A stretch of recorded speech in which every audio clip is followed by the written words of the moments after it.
Hey guys, welcome back to the Jays for Down podcast. I am your host Jaden, and today we're going to be doing a little mini preview of Super Bowl 60. I'm not going to go into a full detailed preview just yet. Probably going to do that, next week at some point before the actual game. That will be, of course, on Sunday, February the 8th.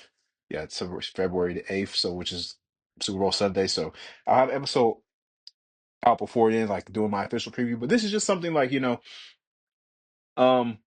First off, wanted to say congrats and kudos to the Seahawks and the Patriots for making the Super Bowl and giving us a rematch of the Super Bowl 45, I believe it was. It's either 45 or um 45 or 46 back in 2014 or 2015, one of those two.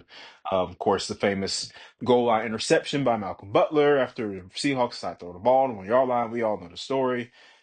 Russell Wilson could have had two Super Bowls instead of one, but here we are in 2026, Super Bowl 60. Yeah, Sam Darnold, guys, has led his team to the Super Bowl, which is the Seattle Seahawks coming over from Minnesota in free agency last year. He comes to Seattle and has a decent year, had a lot of turnovers this year, but for the most part, he's had a decent year. And Jackson Smith and Jigba has been, I mean, one of the best players in the NFL this year. I mean, had over 1,800 yards receiving, which is the number one spot in the NFL in that category, and he just had a phenomenal year.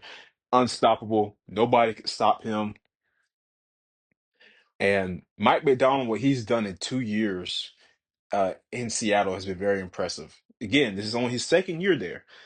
First year was 2024 season. He came over from Baltimore after being their defense coordinator, and the Seattle Seahawks hired Mike McDonald to be their head coach and bring his defensive philosophies there. And they struggled in certain aspects, especially defending the run, which is a big issue for them last season. And then in this season, they improved tremendously.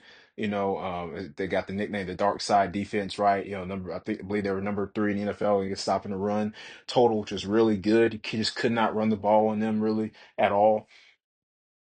And it's just very impressive, man, just to see what he's done in 2 years there, just the culture and the guys that they have on that team and um, how they go out there and play ball every week. And so it's very impressive to see that. And I'm interested to see how, things are going to go. I mean, a lot of people have them like destroying the Patriots in the Super Bowl. I don't think it's going to be a blowout, but I do believe that there is a talent disparity there in certain aspects with the Seahawks and the Patriots. I mean, the Patriots, Drake Maye, fantastic player, and led his team in the Super Bowl. You can argue about schedule and teams they play and all that. It doesn't matter. And they made it. They made it through. They got to this point.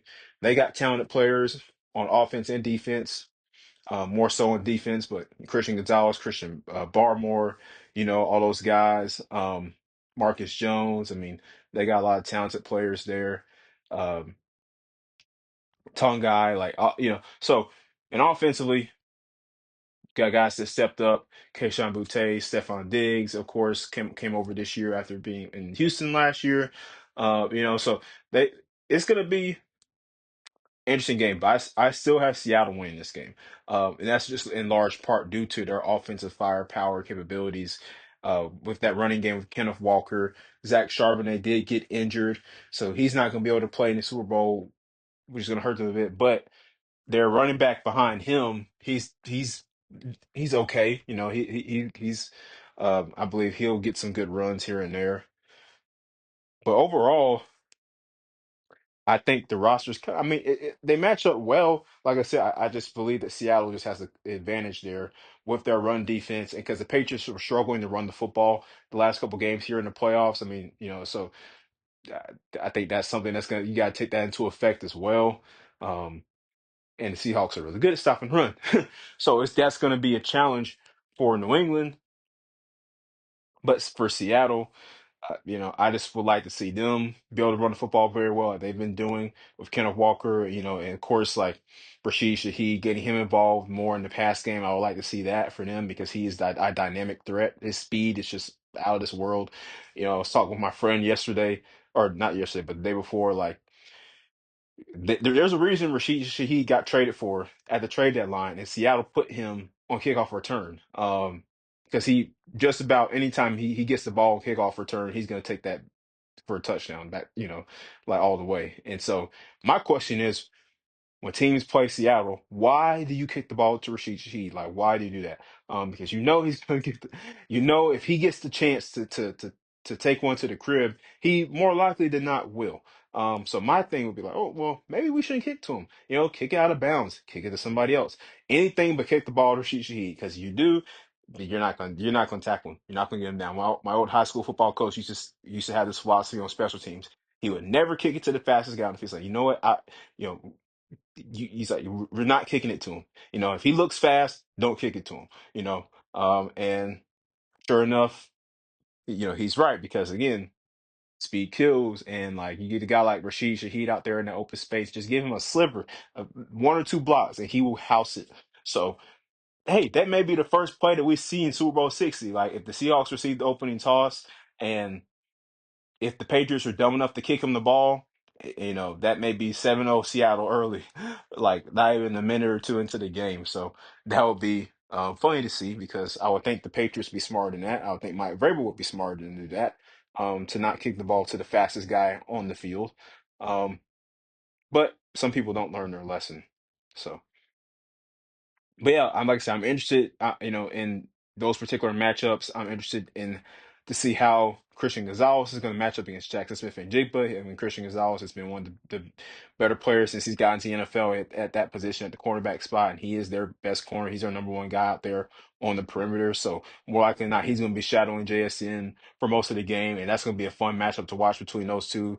Because Jackson Smith and Jigba is a guy who can run really good routes, and he's also good at keeping his shoulders square when he runs his routes as well, not really selling much to the defensive back.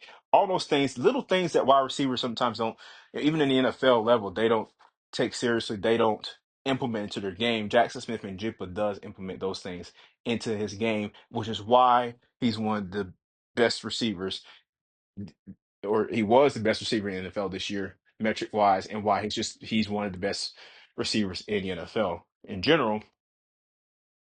So yeah, that's kind of what I have to say on that. But yeah, I mean, and for the other side, for the Patriots on offense, yeah, I mean, can you get that ground game going against that stout Seattle defensive line, Leonard Williams um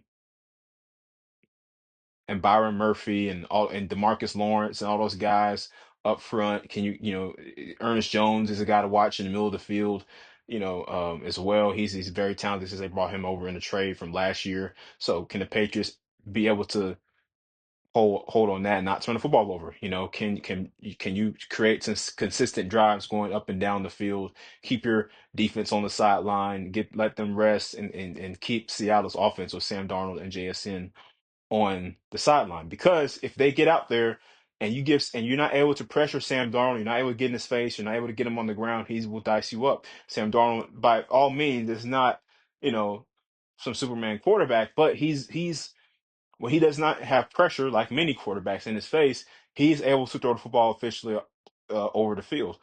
So we saw that he threw for 346 yards in the NFC Championship game against the Rams. Now the Rams don't have as good defense as the Patriots do, but they have a decent defense enough, and he was still able to dice them up like that because they weren't able to pressure him like they wanted to. You got to get pressure on Sam Darnold if you want them to turn the ball over, if you want to get sacks, you want to get your defense off the field, get your offense in good field position so they can go down and score. That's what the Patriots are going to have to do. Mike Vrabel and his defensive staff are going to have to figure that out.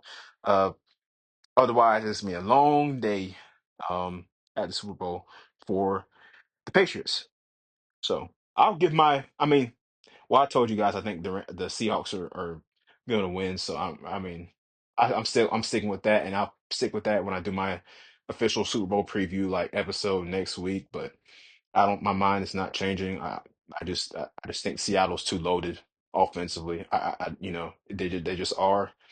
I mean, Cooper Cup they didn't even get him the ball that much, but if they get him involved, like I said, Kenneth Walker, JSN, like this is a talented enough team to where they can spread the ball around, protect Sam Darnold, you get the ball out there to your playmakers, you're able to run the football, run that clock down, play stout defense, It's a recipe to win. So if you're the Patriots, you gotta be able to do the same thing and keep Seattle from doing that.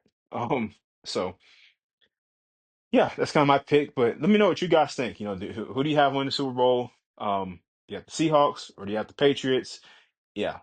You think it's gonna be a blowout? You think it's gonna be a close game? Let me know what you think in the comments. Thank you for listening to this episode of Jay Sit Down. Uh, for just a note, guys, my camera on my computer is not working at the moment, so this is why I'm doing audio podcast for the moment. I'm working on that to get that fixed. So this is why we're just doing audio podcast. But still feel free to go on TikTok to follow me on TikTok at Jay's Fit Down Pod and Instagram Jay's Fit Down Pod to see my reels and everything, my actual visual, like where I'm showing my face and I'm talking. So feel free to still follow me there and subscribe here to YouTube for the shorts as well. And we'll see you next time on the show.